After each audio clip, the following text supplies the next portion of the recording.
घी में पशुओं की चर्बी, वनस्पति ऑयल, आर्टिफिशियल कलर व फ्लेवर आदि मिलाकर करोड़ों लोगों की जिंदगी से खिलवाड़ हो रहा था। इसलिए हमने 60 से अधिक पैरामीटर्स पर खरा पतंजलि गाय का शुद्ध देसी घी उपलब्ध कराया। डिपार्टमेंट ऑफ एनिमल हस्बेंड्री के अनुसार देश में लगभग 19 करोड़ गाय हैं। हम चाहते हैं कि गौ माता की रक्षा हो और लोगों को गाय का शुद्ध घी और दूध मिले। यही हमारा संकल्प है। आज की सबसे बड़ी खबर ये है कि हार्दिक पटेल ने कांग्रेस का हाथ छोड़ दिया है।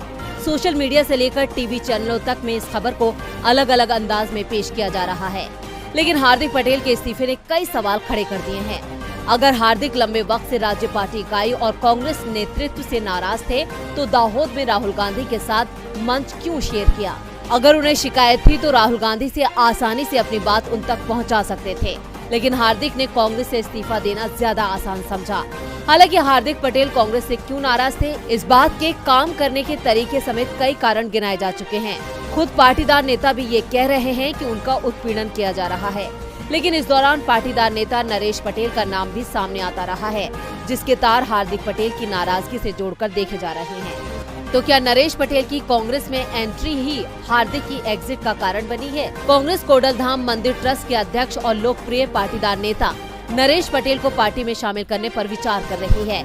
इस बात ने हार्दिक को खासा नाराज किया। हार्दिक का मानना है कि नरेश के कांग्रेस में आने पर पाटीदार नेता के रूप में उनका दबदबा खत्म हो जाएगा, इसलिए उन्होंने कांग्रेस से किनारा कर लिया है। हार्दिक पटेल अहमदाबाद में प्रेस कॉन्फ्रेंस करने वाले हैं। साथ ही ये भी कयास लगाए जा रहे हैं कि इस प्रेस कॉन्फ्रेंस में वो बीजेपी में शामिल होने का ऐलान कर सकते हैं। हार्दिक के इस्तीफे पर कांग्रेस का शीर्ष नेतृत्व अब तक खामोश है। इससे साफ है कि हार्दिक के जाने से गुजरात कांग्रेस को कोई फर्क नहीं पड़ा। गुजरात पाटीदार आंदोलन से चमके हार्दिक पटेल और बीजेपी के बीच हमेशा 36 का आंकड़ा रहा है, लेकिन अब उन्हें बीजेपी की नीतियां और काम काफी रास आ रहे हैं। शायद यही वजह है कि कांग्रेस से इस्तीफे के बाद उन्होंने बीजेपी का गुणगान शुरू कर दिया है। कयास ये भी है कि हार्दिक अब भगवा झंडा थाम सकते हैं। हार्दिक पटेल ने बुधवार को कांग्रेस का साथ छोड़ दिया, जिसके बाद अब कांग्रेस ने भी हार्दिक की पोल खोलने का काम शुरू कर दिया है। कांग्रेस ने हार्दिक पर आरोप लगाया कि वो पिछले 6 सालों से बीजेपी के संपर्क में थे और गुजरात कांग्रेस को कमजोर करने का काम कर रहे थे। गुजरात के वरिष्ठ कांग्रेस नेता और पार्टी के राष्ट्रीय प्रवक्ता शक्ति सिंह गोहिल ने आरोप लगाया कि हार्दिक के इस्तीफे के शब्द बीजेपी ने लिखे हैं। कांग्रेस नेताओं ने हार्दिक को बेईमान और अवसरवादी तक करार दे दिया है। कांग्रेस के राष्ट्रीय प्रवक्ता शक्ति सिंह गोहिल ने पटेल पर व्यक्तिगत फायदे के लिए अपने पाटीदार समुदाय को धोखा देने का आरोप लगाया है, जबकि राज्य कांग्रेस प्रभारी रघु शर्मा ने कहा कि हार्दिक बीजेपी से मिले हुए थे, उनमें अनुशासन की कमी थी। मीडिया से बात करते हुए शर्मा ने कहा कि हार्दिक बेईमानी और धोखाधड़ी की राजनीति करते हैं। कांग्रेस ने उन्हें 5 राज्यों के विधानसभा चुनाव के दौरान एक स्टार प्रचारक बनाया था। वो अपने भाषणों में बीजेपी की आलोचना करते थे, लेकिन अचानक क्या बदल गया है? क्या वाकई वो बीजेपी के संपर्क में थे? रघु शर्मा ने हार्दिक पर आरोप लगाते हुए कहा कि उन्हें गुजरात कांग्रेस का कार्यकारी अध्यक्ष बनाया गया था, लेकिन वो पूरी राज्य पार्टी इकाई पर कंट्रोल चाहते थे। अब कांग्रेस जिस तरह से हार्दिक को घेर रही है, उससे साफ है कि आने वाले दिनों में हार्दिक को भी इन सवालों के जवाब देने होंगे, क्योंकि पटेल को बीजेपी के कई कार्यक्रमों में देखा गया था, जहां वह गुजरात सीएम भूपेंद्र पटेल से बात करते नजर आए हैं।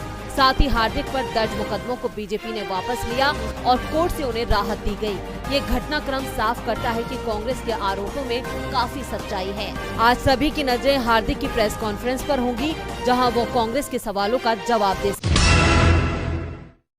विधायक आजम खान को जेल से बाहर आने के लिए अब और इंतजार नहीं करना पड़ेगा। 2 साल से यूपी की सीतापुर जेल में बंद आजम को आज बड़ी राहत मिली है।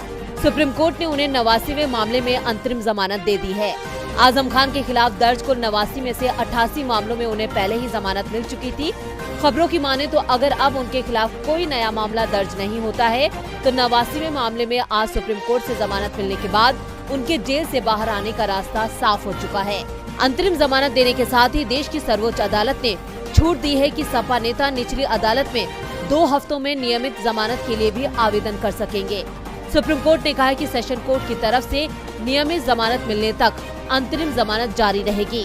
अंतरिम जमानत कोर्ट से सामान्य जमानत पर फैसला आने तक जारी रहेगी।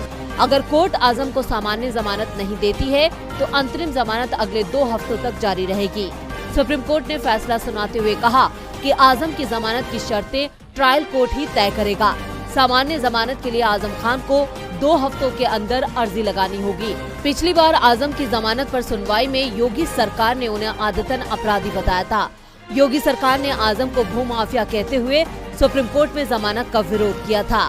सुनवाई के दौरान सुप्रीम कोर्ट ने यूपी सरकार के वकील से कहा कि राज्य सरकार एक मामले में आजम को बेल और दूसरे में जेल नहीं दे सकती।